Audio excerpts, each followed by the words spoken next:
예수 이름 받들어 기도하옵나이다. 네.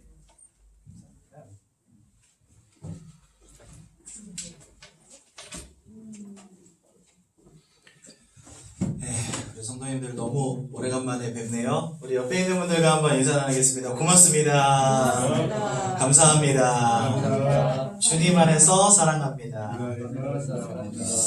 우리 성도님들 건강히 잘 지내셨습니까? 네. 이 코로나 때문에 2020년도가 벌써 훌쩍 가버렸어요. 코로나 때문에 정신없이 집안에만 갇혀 살다가 한 해가 훌쩍 가버리고 말았네요. 아무튼 저희 현장 예배 오래간만에 회복된 것 너무나 감사하고, 또 우리 성도님들이 이렇게 교회에서 뵐 수 있게 된 것 참 너무 기쁘고 행복합니다.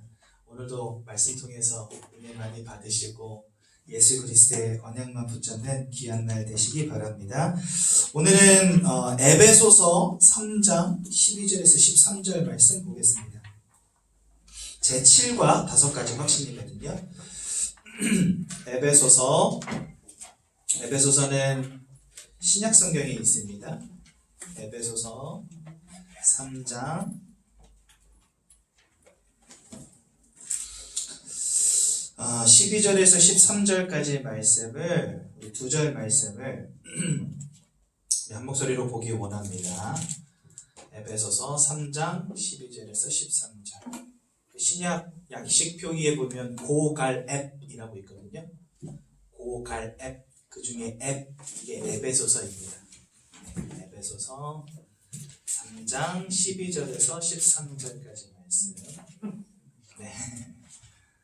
천천히 하십시오. 신약성경, 제가 가진 성경 312페이지에 있네요. 에베소서 3장 12절에서 13절까지 말씀. 네, 우리 한 목소리로 함께 같이 읽어보도록 하겠습니다. 에베소서 3장 12절 13절 한 목소리로 함께 봅니다. 시작. 우리가 그 안에서 그를 믿음으로 말미암아 담대함과 확신을 가지고 하나님께 나아감을 얻느니라. 그러므로 너희에게 구하노니 너희를 위한 나의 여러 환난에 대하여 낙심하지 말라. 이는 너희의 영광이니라. 아멘. 12절에 담대함과 확신을 가지고 하나님께 나아감을 얻느니라, 이렇게 되어 있습니다. 제가 현장에서 전도할 때 교회 다니세요 이렇게 여쭤보거든요. 항상.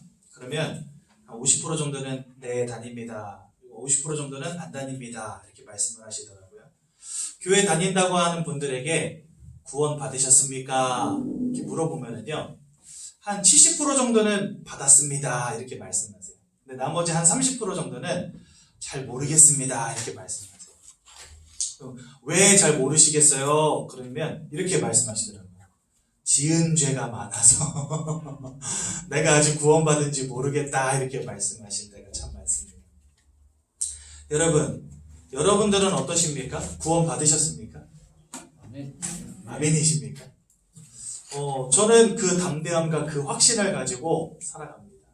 왜냐하면요, 우리가 어떻게 해서 구원받는지, 또 구원받지 못한 상태는 무엇인지에 대해서 정확히 안다면 우리는 구원받았다는 확신을 얻을 수 있습니다. 왜냐면요, 여러분들은 우리의 힘으로는 절대로 구원받을 수 없는 상태 속에 계셨다는 사실, 이게 중요합니다. 여러분들이 아무리 착하게 살아도, 여러분들이 지금부터 죽는 날까지 진짜 깨끗하게 청렴하게 아무 죄 없이 살아도 절대로 구원받을 수 없는 상태 속에 계셨다는 게 중요한 거예요. 그래서요, 에베소서 2장에 보면 너희가 믿음으로 말미암아 구원을 받았으니 이는 하나님의 선물이라, 이렇게 되어 있습니다. 우리는 절대로 구원받을 수 없는 상태 속에 있었기 때문에 내가 받은 구원은 하나님이 주시는 선물이라는 거예요. 여러분들 보세요. 여러분들이 잘해서 받는다. 그러면 뭘 받을까요? 상장을 받겠죠. 여러분들이 잘했기 때문에 그거에 대한 보상으로 받는다. 그러면 상품을 받겠죠. 그렇죠? 그런데 선물은 어떻습니까? 내가 잘했다 못했다와 상관이 없이 그저 그분이 나를 위해 주시는 거 선물이라고 말하죠. 나의 의, 나의 열심과 상관이 없는 축복으로 주시는 게 바로 뭐냐? 그게 바로 구원이라는 거예요. 그럼 여러분들이 절대로 구원받을 수 없는 상태가 뭐였습니까? 나는요, 아담과 하와 얼굴 본 적도 없어요. 그런데 인류를 대표하는 아담이 타락한 것 때문에 아담의 후손들은요, 다 죄를 가지고 태어납니다. 로마서 3장 10절에 보니까 의인은 없나니 하나도 없고 23절에 보니까 모든 사람이 죄를 범하여서 하나님의 영광에 이르지 못하게 되었다 말씀하세요. 그러니까 우리는 태어날 때부터 나와는 상관이 없는 저 아담의 범죄로 인하여서 죄 가운데 태어나게 되어버렸어요. 얼마나 억울한 일입니까? 그렇죠? 나와 상관이 없는 죄악 가운데 우리는 태어납니다. 하나님은 속성 자체가 죄와는 함께 할 수 없는 분이세요. 죄는 하나님께 속한 속성이 아니기 때문에. 그래서 죄악 가운데 있는 우리는 하나님께 속한 자가 아니게 되었다라고 말씀하세요. 즉 하나님을 떠난 상태 속에서 우리는 태어나는 겁니다. 그리고요, 하나님을 잃어버린 그 자리에 누가 터줏대감처럼 다리를 들고 앉았습니까? 성경은 그 녀석을 바로 사단이라고 말합니다. 그래서요, 요한일서 3장 8절에 죄를 짓는 자마다 마귀에게 속하여 있다 이렇게 말씀하시는 거예요. 그러니 우리가 조금 내가 착하게 살면 되고 좀 봉사하면 되고 선하게 살면 될 만한 그런 문제 가운데 있었다면 그냥 내 열심으로 구원받으면 되겠는데, 이거는 내가 아무리 열심히 살아도 최선을 다해도 절대로 해결되어지지 않는 불가능의 문제가 우리에게 와 있었다니까요. 그게 바로 죄악의 문제, 하나님을 잃어버린 문제, 사단에게 붙잡혀버린 문제입니다. 이런 절대 구원받을 수 없는 상태 속에 있었기 때문에 우리는 나를 위하여 십자가에 못 박혀 돌아가신 주 예수 그리스도를 힘입지 않으면 구원받을 수 없게 된 것입니다. 그래서 여러분, 구원은 나의 의로 되어지는 게 아니라는 거예요. 오직 누구의 은혜로 말미암아 받게 되는 거예요? 하나님의 은혜로 말미암아 받게 되는 거예요. 근데 참 재밌는 사실, 그렇다면 하나님이 구원을 누구에게 주십니까? 착한 놈? 잘하는 놈? 선한 놈? 이런 사람에게 주십니까? 아니요. 그 구원의 기준은요, 오직 하나님 자신이에요. 내가 원하여서 내가 사랑하는 자에게 하나님은 구원을 주십니다. 내가 잘해서 내가 착해서 요 녀석 봐라 잘하네 하면서 구원을 주시는 게 아니고, 하나님은요, 우리가 엄마의 뱃속에 지어지기 이전부터, 내가 태에서 나오기 전부터 나를 알았고 나를 지명하였고 나를 구원하기로 작정하였다 이렇게 되어 있습니다. 그러니까 여러분들이 인생을 착하게 살아서 구원받는 게 아니라는 거예요. 모태에 짓기도 전부터 하나님은 나를 아셨대요. 왜요? 영세전부터 여러분들을 구원하시기로 작정하셨기 때문에. 그래서 여러분, 내 의지와 내 노력과 내 열심과 상관이 없이 하나님은 여러분들을 사랑하셔서 그저 구원 주시는 것입니다. 이해가 되십니까? 그러니 구원은요, 확신하시면 되는 거예요. 그냥 내가 죄가 많아서, 여러분 죄 많은 거 하나님 더 잘 아세요. 그런데 그런 여러분들은 하나님은 사랑하셨다니까요. 그래서 로마서 5장 8절에 뭐라고 말씀하십니까? 우리가 아직 죄인 되었을 때에, 여러분들이 착하게 살았을 때가 아닙니다. 회개하고 선한 사람으로 바뀌었을 때가 아닙니다. 정신 차리고 철들었을 때가 아닙니다. 아직 죄인 되었을 그때에 예수 그리스도께서 우리를 위하여 십자가에 못 박혀 죽으심으로 우리를 향한 하나님의 사랑을 확증하셨느니라. 뭐 하셨다고요? 확증하셨느니라. 확실히 증거해 주셨대요.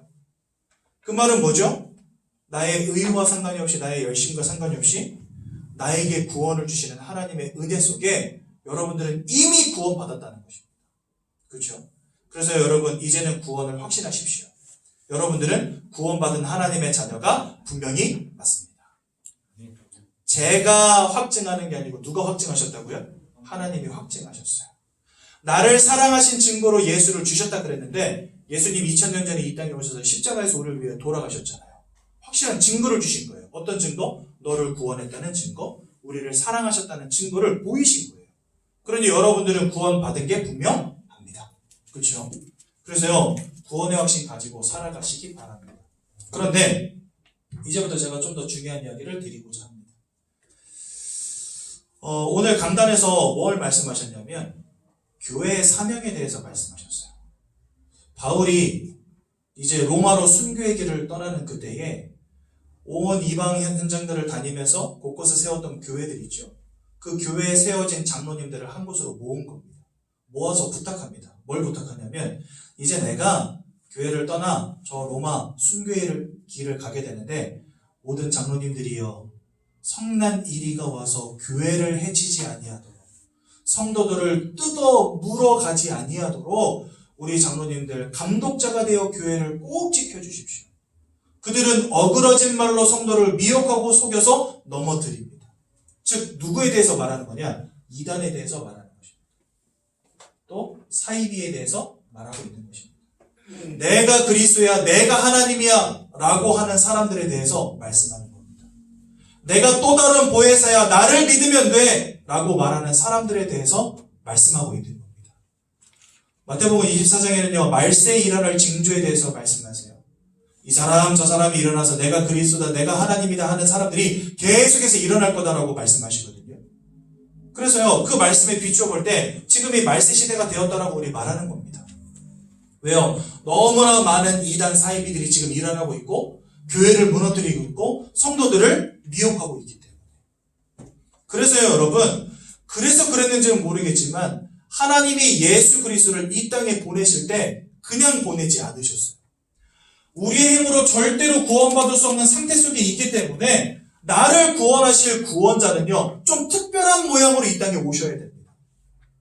그냥 엄마 뱃속에서 응애해요 하고 태어나가지고 내가 예수님이야 하는 사람들을 따라가서는 안 될 만큼 절대 불가능의 문제 속에 우리가 있었기 때문에 그 문제로부터 우리를 구원하실 예수는요 뭔가 특별한 모양으로 오셔야 돼요. 먼저로요 이단 사이비들이 우리에게 구원자가 될 수 없는 이유를 여러분들에게 좀 설명을 해보고자 합니다. 오늘 이 땅에 우리를 구원하시기 위해서 오신 예수님은 어떤 모양으로 오셨습니까? 첫 번째, 마리아라고 하는 여자를 통해서 성령으로 잉태돼서 이 땅에 오셨죠. 이 땅을 살아가는 모든 사람들은 다 아담의 후손이고 좀 더 정확히 말하자면 다 노아의 후손입니다. 왜 노아의 후손일까요?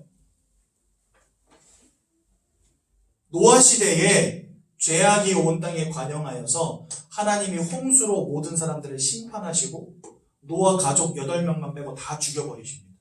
그래서 엄밀히 말하면 우리는 다 누구의 후손들이에요? 노아의 후손들입니다. 아담의 후손이기도 하지만 정확히 말하면 노아의 후손들. 그런데 이 아담의 피를 이어받은 아담의 계보 속에서 태어난 모든 사람들은 아담이 범한 원죄 가운데 태어나게 됩니다. 그러니까 나와 상관이 없이 나는 태어날 때부터 이 아담이 지은 원죄 때문에 죄악 가운데 태어나는 거예요.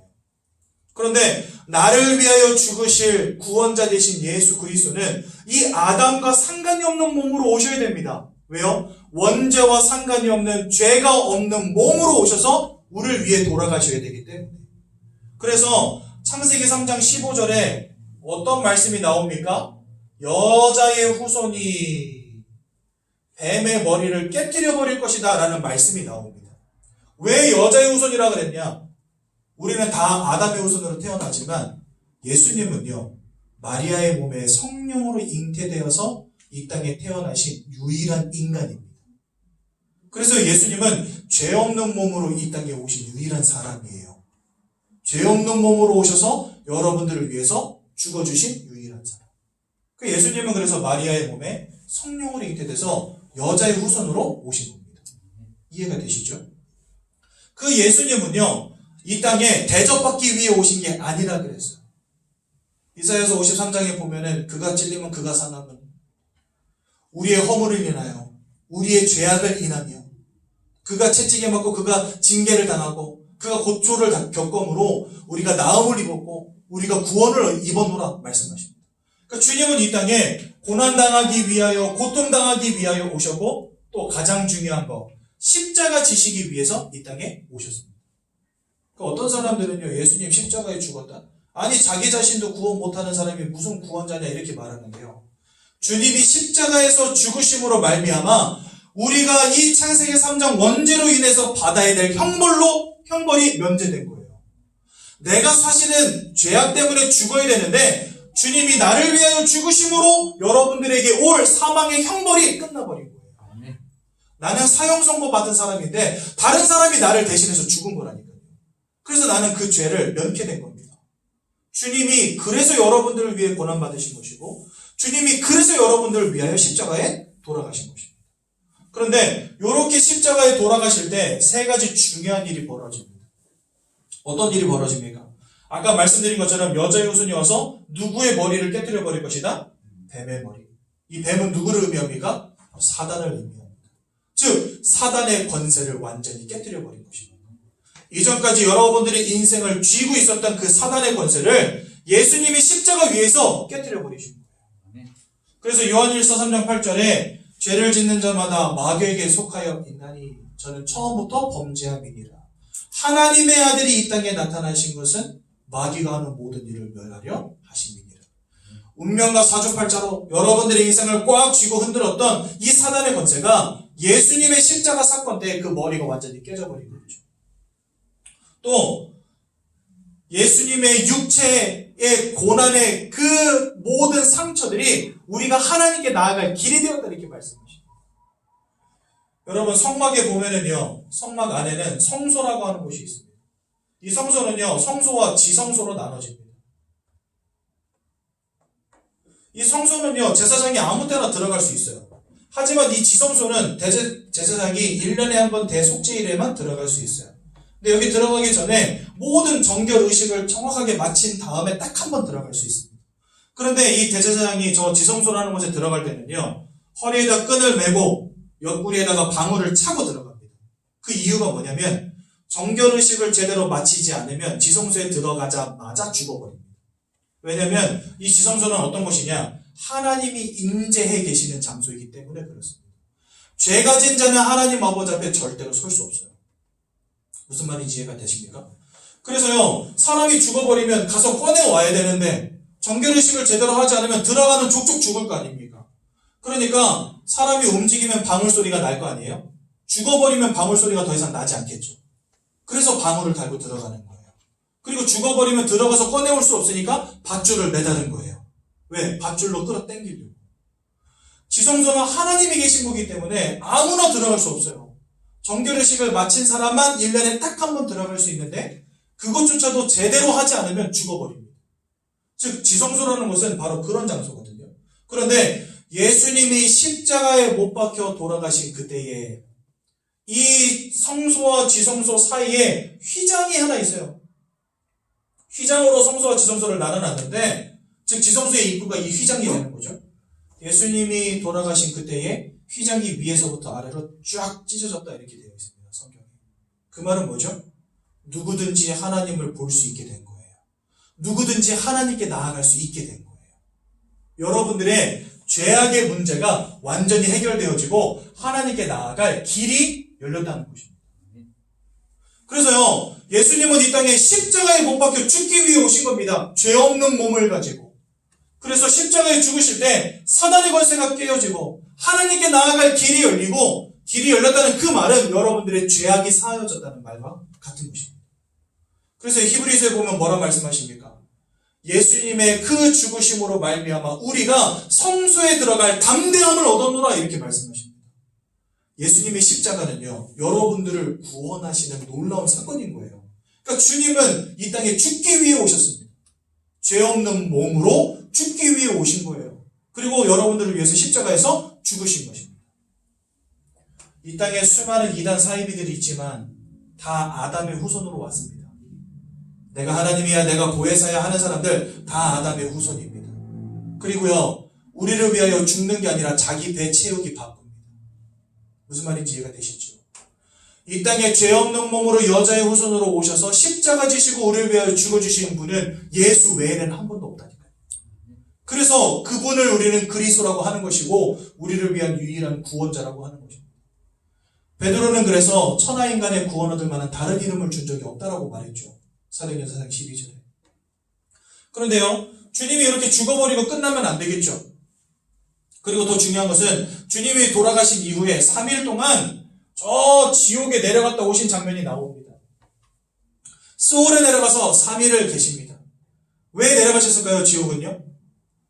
지옥은 원래 구원받지 못한 자들 가는 곳 아닙니까? 하나님께 속하지 못한 자들, 사단에게 속한 자들 가는 것 아닙니까? 저 지옥의 형벌까지도 주님이 감당하고 올라오셨어요. 누굴 위해서요? 여러분들을 위해서. 그 이후에 예수님 어떻게 하십니까? 돌아가신 지 3일 만에 부활하십니다. 왜요? 이분은 하나님이시기 때문에, 살아계신 하나님이시기 때문에 절대로 사망에 매여 계실 수 없는 분이세요. 내가 살아있는 하나님이다라는 증거로, 생사화복의 주관자라는 증거로 예수님은요 반드시 살아나셔야 돼요. 그렇죠? 그래서 예수님은 동정녀 마리아의 몸을 타고 오시고 십자가에 못 박혀 돌아가시고 돌아가신 지 3일 만에 부활하셔야만 하는 겁니다. 이 조건을 충족하지 않으면 그분은 그리스도가 될 수 없어요. 역사 속에 죽었다가 깨어난 사람들은 여럿 있습니다. 근데 그 사람들은 다 어떻게 됐죠? 다시 죽었어요. 영원히 사는 사람 아무도 없습니다. 하나님이 아니기 때문에 그럴 수 없어요. 그런데 예수님은 지금도 살아서 우리와 함께 하십니다. 그렇죠? 주님 승천하시고 승천한 이후에 우리에게 무엇을 부어주셨죠? 오순절 다락방, 마가 다락방에 성령의 충만함을 부어주셨죠. 뭐 하시려고요? 영원히 우리와 함께 하시려고. 그러니까 여러분 잘 아셔야 됩니다. 이단과 사이비는요, 이렇게 완전한 구원을 이루신 예수님을요, 자꾸만 훼손시킵니다. 야, 십자가에 죽었잖아. 그게 무슨 구원자야. 이렇게 말하고요. 야, 예수님이 죄악 다 끝냈다고 하는데 너네 여전히 죄 짓고 살잖아. 나에게로 와서 회개하고 구원받아. 이렇게 말합니다. 다시 한번 말씀드립니다. 우리가 아직 죄인 되었을 때에 하나님은 우리가 죄인인 거 아신다니까요. 우리가 죄악 가득한 인생인 거 아신다니까요. 그런데 그런 우리를 위하여 자기 외아들을 아끼지 않으셨다는 것입니다.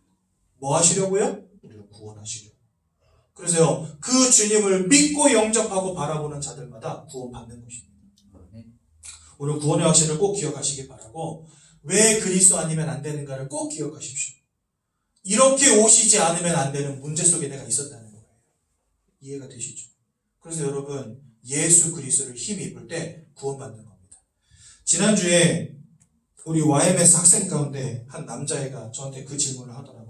새 하늘과 새 땅을 창조하시고 그 이후에 사단이 약 1000년간 잠시 풀리리니, 이런 말씀이 계시록에 보면 나와요. 제가 몇 절인지 지금 기억이 나지 않는데 계시록에 그 말씀이 분명히 있습니다. 그래서 저한테 물어보더라고요. 전도사님, 이때 사단이 풀리면 어떻게 되는 거냐? 저한테 1000년 동안 잠깐 사단이 풀리리니 이렇게 말씀 나오거든요. 어떻게 되는 거냐요? 어떻게 되겠습니까, 여러분? 사단이 1000년 동안 잠시 풀리면 여러분들은 뭐 해야 되겠습니까? 이러면서 이단들은 또 말을 만들어냅니다. 이렇게 사단이 1000년 동안 잠깐 풀릴 걸 아시고 하나님께서 나를 또 다른 보혜사로 예비했다는 거예요. 구원받고 싶냐? 나에게로 와라.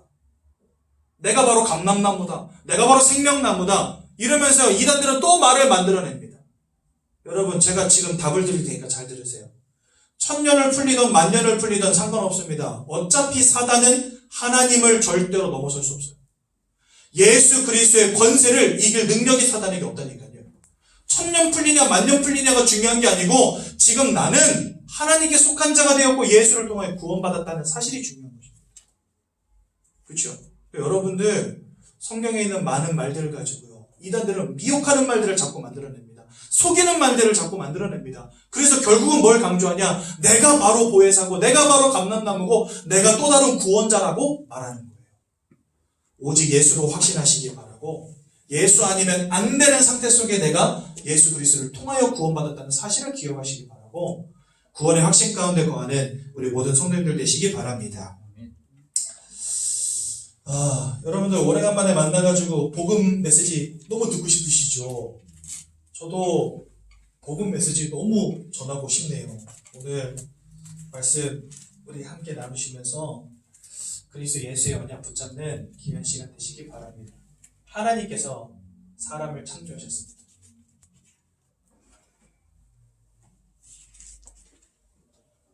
어저께 미국에서 온 사람 2사람을 만나가지고 잠깐 만나서 복음 전했어요. 한 1시간 정도 만나가지고 같이 이야기를 나눴는데, 이 사람들 뭐 미국에서 왔으니까 생판 한국말 모르는 사람들이죠. 그래서 뭐 이렇게 복음을 전해줬는데, 예수님이 당신에게 어떤 사람입니까? 그러니까 예수님은 너무 좋은 분이래.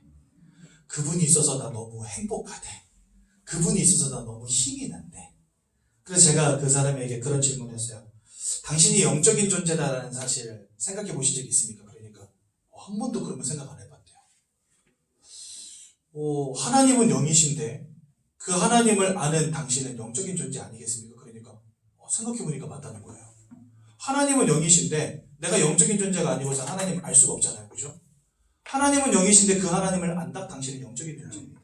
그런데 이 땅에는 하나님 외에도 당신을 속이고 넘어뜨리는 또 다른 영적인 존재가 있는데 그 녀석의 이름이 바로 사단이다. 그러니까 이러더라고요. 뭔가 사람들의 생각 속에 하나님, 사단 이런 영적인 존재들이 굉장히 추상적이에요. 여러분들 우리나라는 분단 국가잖아요. 그렇죠? 그래서 우리의 주적은 누굽니까? 북한. 말 안 해도 누구나 다 알아요. 어렸을 때부터 저 북한 괴뢰군들 막 이러면서 뭡니까? 뭐 간첩들 막 이러면서 어렸을 때부터 사상교육을 우리 막 받지 않습니까? 저는 한 번도 북한 사람 본 적이 없는데 북한이 우리의 주적인 건 알고 있어요. 물론 동포지만 아직은 분단 상태고 휴전 상태 아닙니까? 그렇죠? 그러니까 우리의 주적은 북한. 이거 알고 있습니다.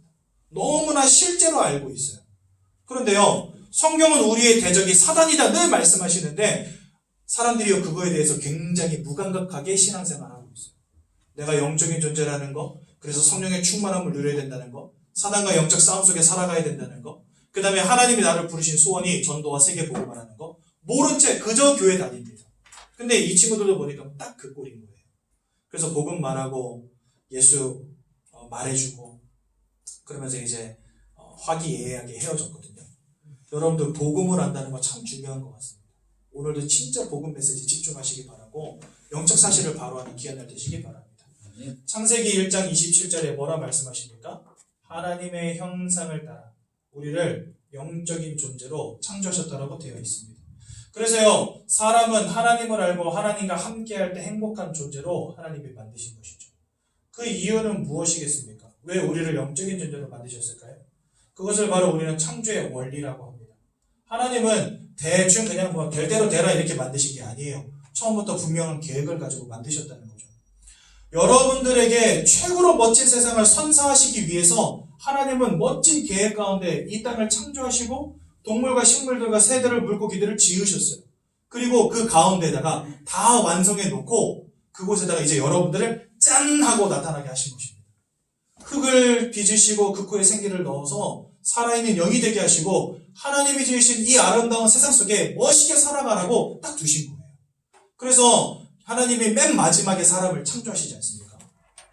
그럼 이렇게 하나님이 원리를 가지고 창조하셨는데 어떤 원리를 가지고 창조하셨습니까? 물고기는 물을 떠나서 살 수 없도록, 또 나무는 땅을 떠나서 살 수 없도록, 저 새들은 하늘을 잃어버리고는 살 수 없도록 그렇게 만드신 겁니다. 그러면서 사람을 지으실 때 사람에게 주신 한 가지 원리는 바로 뭐냐? 하나님을 알고 하나님과 함께 살아라고 지으셨어요. 그런데요, 이 창조 사건이 있기 전에 이미 사단이 하나님께 대적하여서 타락하였습니다. 그래서 하나님은요, 강도, 원수, 대적이 이미 있는 걸 아시고 동산 중앙에다 뭘 두셨냐? 선악과를 두신 거예요. 하나님과 함께하는 축복을 누릴 때 우리는 참 행복할 수 있기 때문에 하나님을 기억하고 하나님을 바라보라고 선악과를 두신 겁니다. 그렇죠? 그러면서 이거 따먹는 날에는 정녕 네가 죽으리라 이렇게 말씀하셨죠.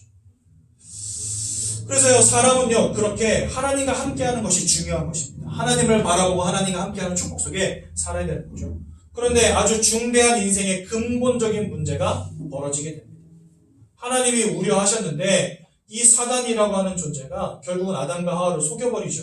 그래서 따먹지 말라는 선악과를 따먹게 만들어버리고 우리 그것을 원죄라고 하죠. 그 결과로 하나님을 떠나버리게 만듭니다. 죄를 지었으니까 이놈의 새끼 한번 혼나봐 하고서 하나님이 혼내시는 게 아니고 하나님을 잃어버린 게 곧 사망이에요. 그래서 선악과를 따먹는 그 순간에는 네가 정령 죽으리라 하신 그 말씀이 바로 이 말입니다. 하나님과 함께 되는 이 원리가 깨져버리니까 그것이 곧 사망인 겁니다. 하나님이 여러분들을 저주하고 벌하셔서가 아니고 여러분들이 모든 것을 빼앗고 죽이고 멸망시키려는 자의 소나기에 붙잡혀버린 그것이 바로 사망인 거예요. 이해가 되시죠? 그래서 이 근본적인 문제 때문에 모든 사람이 다 영적인 사망 가운데 떨어지게 됩니다.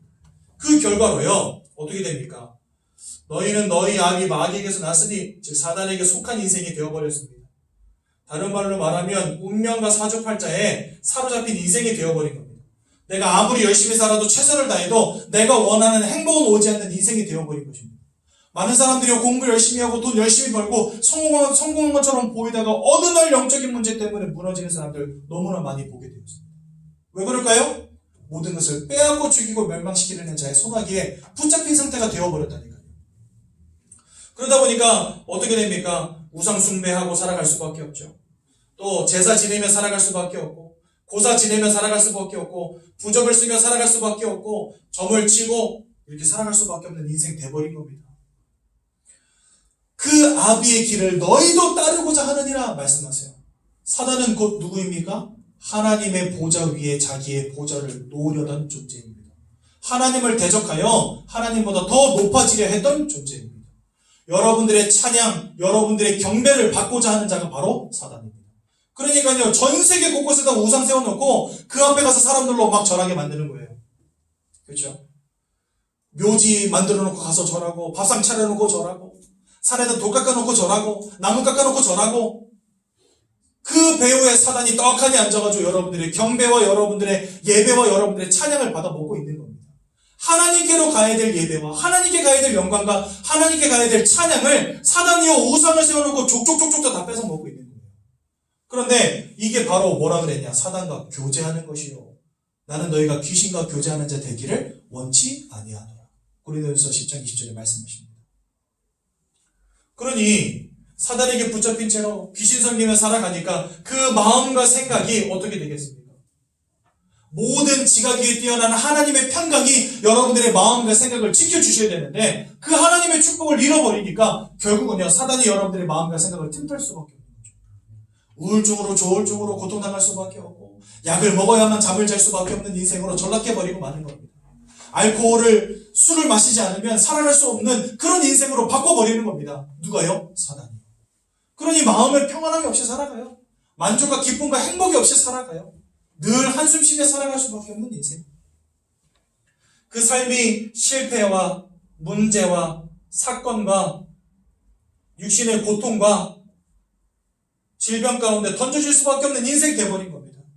내가 원치 않는 사건 사고가 자꾸 터지고, 내가 원치 않는 인생의 육신의 문제가 계속 오게 되고, 가정이 깨어지고 후대가 멸망해가고, 사업이 망하고 경제를 잃어버리고, 사람들이요 자꾸 방황하고 무너질 수밖에 없는 인생으로 바뀌어서 나가는 겁니다. 언제부터요? 하나님을 잃어버리고 사단에게 붙잡힌 순간부터. 이렇게 살아가다가 나중에 죽어서는 결국 지옥으로 갈 수밖에 없다고 성경 말씀하시죠. 한번 죽는 것을 정하신 것이요, 그 이후에는 심판이 있으리니. 누가복음 16장 19절에서 31절에 보니까 하나님을 알지 못하던 부자는 죽어서 저 지옥 불구덩이 속에 던져지는 모습이 그려져 있습니다. 하나님께 속하지 못한 자들 결국은 지옥으로 던져질 수밖에 없다는 사실 기억하셔야 되겠죠. 더 큰 문제는 뭐냐? 출애굽기 20장 4절에서 5절에 보니까 여러분들의 후대들, 하나님을 알지 못하는 모든 후대들, 그 아비로부터 아들 3, 4대에 이르기까지 저주가 임하게 될 것이다 하나님 말씀하십니다. 왜요? 하나님을 잃어버린 채 사단에게 붙잡혀버린 인생이 되었기 때문에 이 사단의 역사 속에서 인생이 다 무너지는 것입니다. 근데 거기에 여러분들의 후대도 예외가 없다는 것입니다. 그러니 하나님을 잃어버리고 나니까 인생에 이러한 문제들이 닥칠 수밖에 없는 거죠. 아무리 착하게 살아도, 아무리 열심히 살아도, 아무리 최선을 다해도 절대로 해결할 수 없는 문제 속에 있다 보니까 우리는요, 방법도 없는 채 절대로 해결할 수 없는 그 인생의 문제 속에서 고통당하고 방황하다가 죽는 것입니다. 내 힘으로 해결할 수 없기 때문에 하나님이 우리에게 길을 열어주셔야 돼. 그분이 바로 누구십니까? 아까 계속해서 설명드렸던 예수 그리스도십니다. 이분이 동정녀 마리아의 몸을 입고 죄 없는 몸으로 오셔서 십자가에 못 박혀 죽으심으로 세 가지 중요한 일을 하셨어요. 어떤 일을 하셨습니까? 사단에게 사로잡혀버린 우리 인생을 사단의 권세로부터 해방하시기 위하여 만왕의 왕으로 이 땅에 오셨습니다. 또 죄악 가운데 죄의 삭은 사망이다. 즉 사망의 형벌을 받을 수밖에 없는 우리를 위하여 대제사장으로 이 땅에 오셔서 우리의 모든 죄악을 위해 십자가에 못 박혀 돌아가셨습니다. 하나님을 떠나서 방황할 수밖에 없는 인생 사는 우리에게 하나님을 만나는 길을 열어주시기 위해서 참된 선지자로 이 땅에 오셨습니다. 그래서 내가 곧 길이요 진리요 생명이니 나로 말미암지 않고는 아버지께로 올 자가 없다 말씀하셨고요. 예수 안에 있는 자는 결코 정죄함이 없다 하셨고요. 하나님의 아들이 나타나신 것은 마귀의 일을 멸하기 위함이냐 우리에게 말씀하셨습니다. 이 주님이 이 땅에 오셔서 우리를 위하여 모든 보혈을 흘려주시고 우리를 위해서 십자가에서 고난당하시고 우리를 위해서 생명을 내어주시고 우리를 위해서 죽으심으로 우리를 완전히 구원하셨습니다. 그 예수님을 우리는 누구라고 부릅니까? 네, 그리스도라고 부르는 것입니다. 그래서 여러분 예수가 곧 그리스도이신 것입니다. 아멘. 성경 사도행전에 보면 너무나 많은 곳에 예수가 그리스도이심을 밝히 증거하였다. 예수가 그리스도 되심을 가르쳤다라는 말씀이 굉장히 많이 나옵니다. 그리스도라는 말의 의미가 바로 이것입니다. 그 그리스도를 믿고 영접하는 자들마다 누구의 자녀 된다고요? 하나님의 자녀. 아멘. 여러분들 오늘 예수를 마음에 믿으시고 하나님의 자녀 되십시오. 나의 노력과 나의 의지와 상관이 없이 하나님은 믿부사 주의 이름을 부르는 모든 자들에게 구원 주시는 하나님이심을 믿으시기 바랍니다. 우리 영접기도 하기 전에 7과 말씀 간단하게 보겠습니다. 여러분들이 진짜 예수를 믿고 하나님의 자녀가 되었다면 오늘부터 5가지 확신을 절대 잊지 마시기 바랍니다. 첫 번째, 구원의 확신입니다. 이미 여러분들에게 하나님이 영생을 주셨습니다. 요한일서 5장 10절에 13절에 보니까 하나님의 아들이 있는 자에게 생명이 있다. 분명히 말씀하셨어요. 여러분들에게 이 성경을 기록한 이유가 바로 여러분들에게 영생이 있음을 알게 하려 함이니라 말씀하고 계십니다. 즉 예수를 믿는 자들마다 하나님의 자녀가 되는 것이고 더 중요한 거 로마서 8장 39절에 보니까 누구도 하나님의 사랑에서 우리를 끊을 자가 없노라 말씀하고 계십니다. 하나님이 나를 사랑하셔서 구원 주셨는데 그 누가 그 구원을 취소하고 여러분들을 하나님의 손에서 빼앗아 올 수 있겠습니까? 그럴 자가 이 땅에는 없다는 거예요. 즉 하나님의 사랑 안에 구원받았다면 그것으로 끝! 더 이상 할 말이 없는 거예요. 구원의 확신 속에 거하시기 바라고요. 두 번째로 인도의 확신입니다. 잠언서 3장 5절에서 6절에 보니까 여호와를 신뢰하고 내 명철을 의지하지 말라 이렇게 되어 있습니다. 우리가 아무리 뛰어난들 하나님만 하겠습니까? 우리가 아무리 완전하게 살아가려고 완벽한 계획을 짠들 하나님의 완전한 계획보다 낫겠습니까? 여러분들의 인생을 하나님께 맡기시기 바라고 하나님이 여러분들의 인생을 완전하게 인도하고 계심을 믿음으로 고백하시기 바랍니다. 저는요 이게 고백되니까요 그때부터 인생의 근심이 사라져버렸어요. 저라고 근심이 없겠습니까? 저라고 인생에 문제 없겠습니까? 여러분들에게 말하지 못할 인생의 많은 문제들이 있지요. 하지만 그 문제가 저에게 더 이상 문제가 되지 않더라고요. 왜요? 나를 사랑하사 나를 구원하신 하나님이 끝까지 나를 천국으로 인도하신대요. 내 앞에 지금 와 있는 문제는 그저 과정일 뿐 나의 결론은 천국, 나의 결론은 영생, 나의 결론은 구원. 그때부터 근심 걱정이 사라지더라고요. 여러분들 완전한 인도 속에 계심을 확신하시기 바랍니다. 아멘. 세 번째, 그래서 범사의 글을 인정하라. 왜요? 내 길을 하나님이 지도하시고 인도해 나가실 것이 분명합니다. 세 번째로 승리의 확신입니다. 요한복음 11장 33절 담대하라 하십니다. 왜요? 내가 세상을 이기었노라. 사단의 권세를 이기고 세상을 이기고 여러분들을 구원하신 이가 바로 예수 그리스도. 그러니 승리의 확신을 가지라 하셨습니다. 또한 네 번째로 기도 응답의 확신입니다. 하나님의 자녀에게만 주신 최고의 특권이 뭐냐? 첫 번째로는 하나님이 여러분들과 함께 하시는 거예요. 하나님이 함께 하시는데 두려울 게 뭐 있겠습니까? 두 번째는 그런 여러분들이 예수 이름으로 구할 때 하나님이 응답 주신다는 겁니다. 그래서 요한복음 16장 24절에 보면은 이런 말씀이 있어요.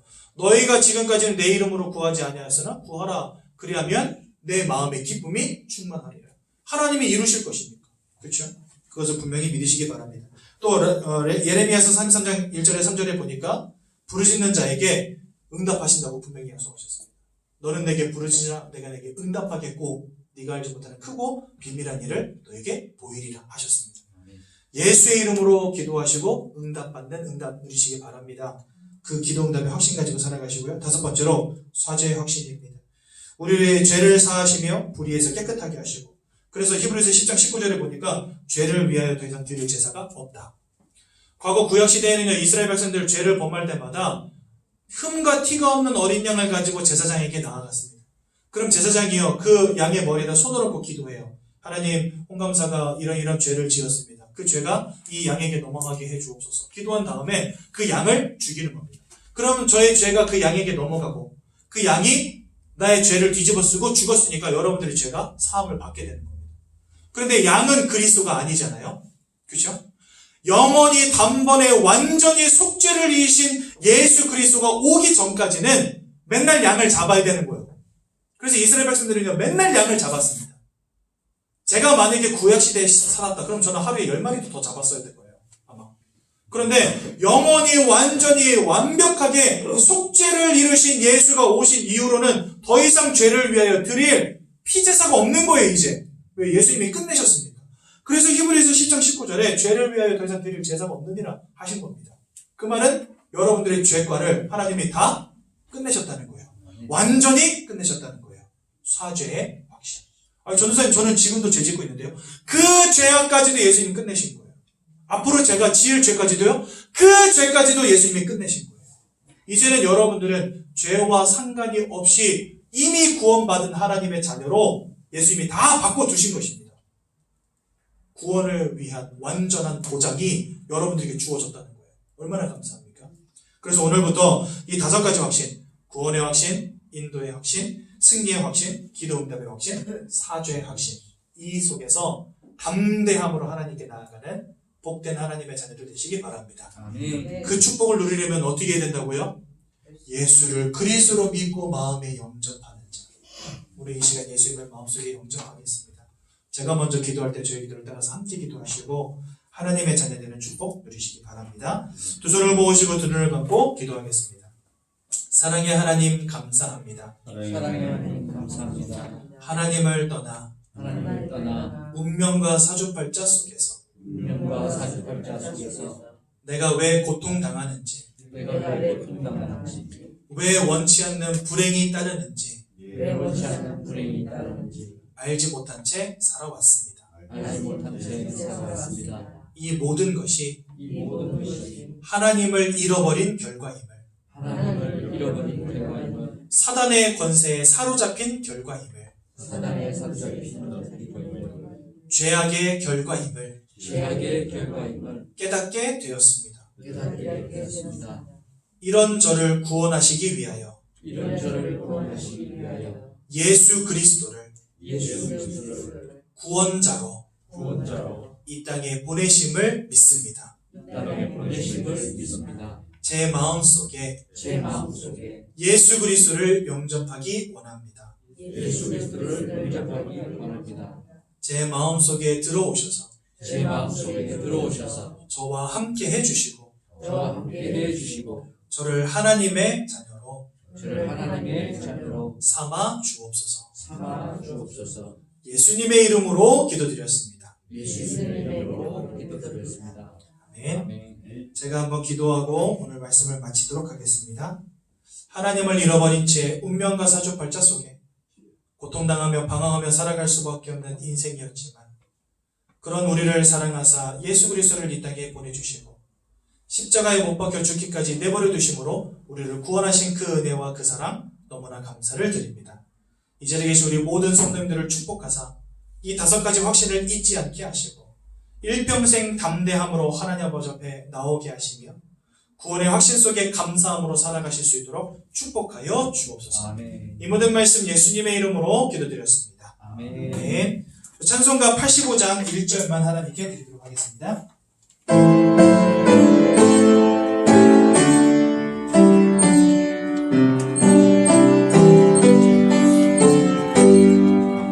구주를 생각만 해도 이렇게 좋거든 주 얼굴 배울 때에야 얼마나 좋으랴.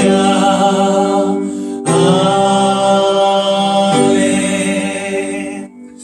우리 주기도문 양육교재 맨 앞에 보시면 잘 나와 있고요. 함께 주기도문 고백함으로 새가족 예배를 마치도록 하겠습니다. 하늘에 계신 우리 아버지여 이름이 거룩히 여김을 받으시오며 나라가 임하시오며 뜻이 하늘에서 이루어진 것 같이 땅에서도 이루어지이다. 오늘날 우리에게 일용할 양식을 주시옵고 우리가 우리에게 죄 지은 자를 사하여 준 것 같이 우리 죄를 사하여 주시옵고 우리를 시험에 들게 하지 마시옵고 다만 악에서 구하시옵소서. 나라와 권세와 영광이 아버지께 영원히 있사옵나이다. 아멘.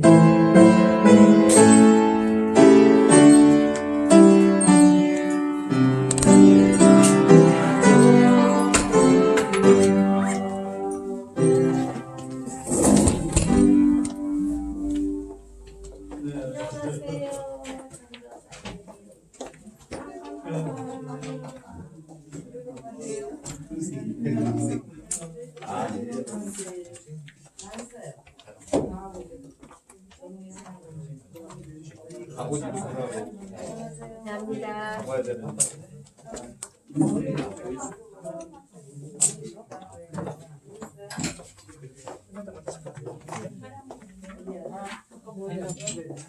잠깐 보인대.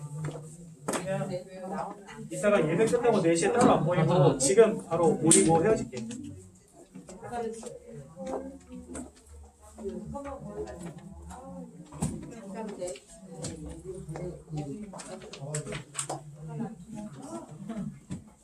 바쁘셨어요? 예배 때문에.